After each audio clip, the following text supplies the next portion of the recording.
Hi అండి, ఎలా ఉన్నారంతా? ఈరోజైతే ఒక స్పెషల్ రెసిపీతో మీ ముందుకు వచ్చానండి.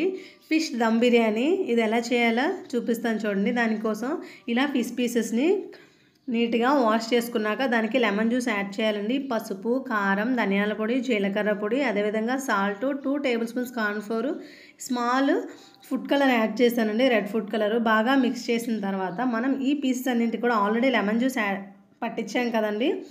ఈ మిక్చర్ అంతటినీ కూడా ఆ పీసెస్ అన్నింటికి నీట్గా పట్టించుకున్నాక ఒక 10 మినిట్స్ అలా పక్కన విడిచిపెట్టేయాలండి.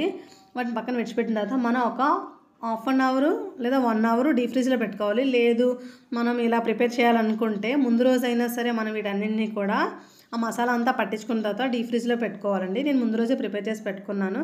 తక్కువ ఆయిల్తోనే మనం ఈ ఫిష్ అంతటినీ కూడా నీట్గా ఫ్రై చేసుకుందామండి. ఫస్ట్ కరివేపాకు యాడ్ చేసి ఇలా ఫ్రై చేసినట్లయితే ఫిష్ అనేది మంచి ఫ్లేవర్ ఉంటుంది. టేస్ట్ అయితే చాలా బాగుంటుందండి. ఇలా ఒకవైపు బాగా కుక్ అయిన తర్వాత రెండో వైపు కూడా టర్న్ చేసుకోవాలండి. ఇలా అన్నింటినీ కూడా ఫిష్ని ఫ్రై చేసుకున్నాక వాటిని పక్కన తీసి పెట్టుకోవాలి.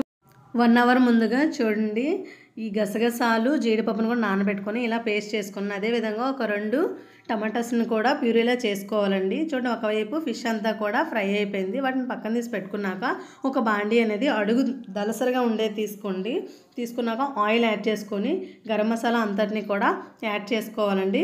ఫస్ట్ జాపత్రి యాడ్ చేసినట్లయితే టేస్ట్ అనేది చాలా బాగుంటుంది.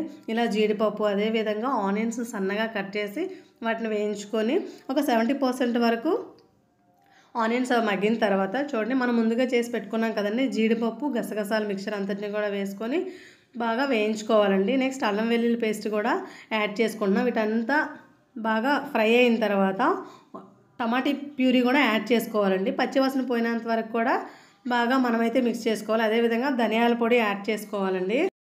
గరం మసాలాను కూడా యాడ్ చేసుకొని మనం ఫ్రై చేసుకోవాలి. నెక్స్ట్ ఒక 3 to 4 టేబుల్ స్పూన్స్ పెరుగును బాగా చిలికి అందులో వేసేయాలండి. వేసాక అది కూడా మగ్గిన తర్వాత మనం కొత్తిమీర కూడా యాడ్ చేసుకోవాలి. పీసెస్ ముందుగా ఫ్రై చేసాం కదా, వాటిని ఒక 3 పీసెస్ మాత్రమే క్రిందన వేద్దాం. సో దాని మీద కొత్తిమీర యాడ్ చేసి ఒక పక్కన పెట్టుకుని, అంటే కళాయి అనేది అంటే మీరు పెట్టుకునే బౌల్ అనేది దలసరిగా ఉంటే స్టవ్ మీద పెట్టుకోండి, లేదు అంటే పక్కన నుంచి పెట్టేయండి. ఇలా వాటర్ యాడ్ చేసుకున్నాక అంటే 1 గ్లాస్కి రైస్కి ఒక 3 గ్లాస్ వాటర్ యాడ్ చేసి గరం మసాలా అంతా కూడా యాడ్ చేసుకున్నాక దీంట్లో చూడండి అల్లం వెల్లుల్లి పేస్ట్ కూడా యాడ్ చేసుకున్నాక బాగా కెర్లు వచ్చిన తర్వాత మనం తీసుకునే రైస్ అన్నింటినీ కూడా అందులో యాడ్ చేసుకుని చూడండి కొత్తిమీర, గరం మసాలా అంతా కూడా యాడ్ చేసుకోవాలి. రైస్ అనేది ఒక 70% కుక్ అయినంత వరకు కూడా మనం చూసుకోవాలండి.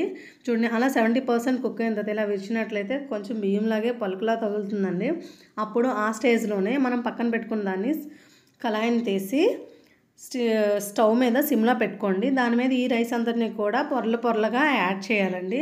సో ఇలా పొరలంతటికి కూడా యాడ్ చేసినట్లయితేనే మంచి ఫ్లేవర్ అనేది వస్తుంది. అదేవిధంగా మిగతా రిమైనింగ్ పీసెస్ అన్నింటినీ కూడా యాడ్ చేసుకోండి. అదేవిధంగా ఫైనల్గా దీని మీద కుంకుమ పువ్వు కూడా యాడ్ చేస్తున్నానండి. లేదు అంటే చిన్న ఫుడ్ కలర్ యాడ్ చేసుకోండి. మీరు ఇలా కొత్తిమీర యాడ్ చేయండి. రిమైనింగ్ రైస్ కూడా దాని మీద పొరలుగా యాడ్ చేసి కొత్తిమీరను కూడా యాడ్ చేసుకున్నాక ఇలా చూడండి చిన్న పసుపు లేదు అనుకున్నట్లయితే చిన్న పసుపు అయినా యాడ్ చేయండి, మంచి ఫుడ్ కలర్ అయితే వస్తుంది. పైన చిన్న లెమన్ జ్యూస్ కూడా యాడ్ చేసుకున్న సిమ్లో పెట్టుకోండి. ఇలా టిష్యూ ఏదైనా వేసుకున్నట్లయితే మనకి రైస్ అనేది ఈవెన్గా కుక్ అవుతుంది, మంచి ఫ్లేవర్గా కూడా ఉంటుందండి. చాలా బాగుంటుంది.